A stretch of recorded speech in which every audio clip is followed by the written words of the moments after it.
O Immaculate Heart of Mary, be our armor of salvation.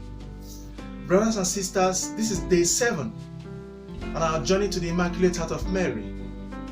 And today's reading is still a continuation of Imitation of Christ, Book 1, Chapter 18. And from this first paragraph of today's passage, I learned that life often presents two choices. Hold tight to the world, worship the spirit of the world with its riches, and be in enmity with God. Or despise the world and be precious in God's eyes. So the saints of the old chose the later. And from that passage, I also observed one secret that helped the saints of old to despise the world. And that secret was that they saw themselves as nothing before their own eyes. The writer did not emphasize that they seemed like nothing before men, as in other men. No. He said that they seemed like nothing before their own eyes, in their hearts. It was true feeling. It was a true feeling. So that feeling of nothingness was a sincere one within them, in their hearts. It was not a make-believe or a pretended feeling. And you know, he who has already voluntarily brought himself down needs to fear no further fall.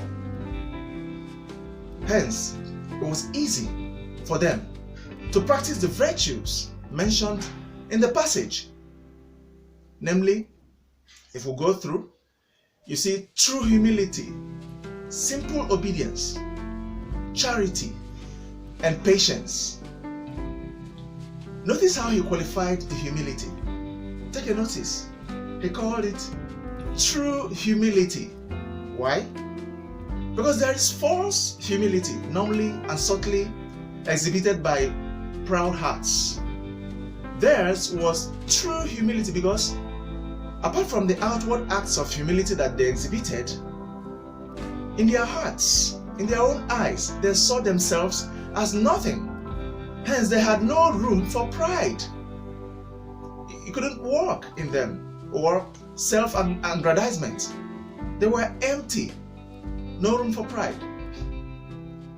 Again, notice how he qualified their obedience. He called it simple obedience.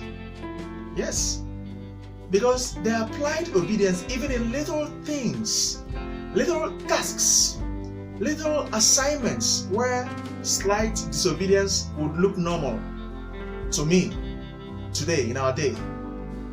Hence, St. Josemaria Escrivá explained that saints are not people who did extraordinary things, but people who did ordinary things extraordinarily. And the second paragraph encourages us to allow ourselves to be influenced by the type of life led by these great saints, instead of being influenced by the depravity of this world. But see, look at it this way. I should see it this way also.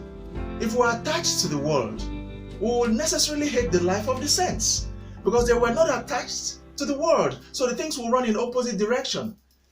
Importantly, it encourages us also to seek spiritual direction. And it is good.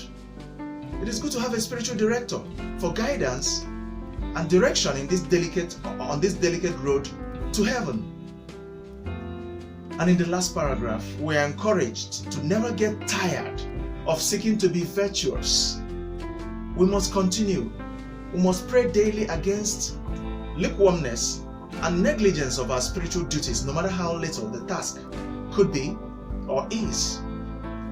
Because such prepares the ground for vices to creep in unnoticed when we become lukewarm. And finally, I wish to remind myself and us that virtue is not subject to geographical location. We're talking about virtues. If fornication is widely accepted in my city, it doesn't mean that the virtue of chastity cannot be practiced here. If abortion is getting widely accepted in my country, it doesn't mean I should quit being pro-life, and God would understand.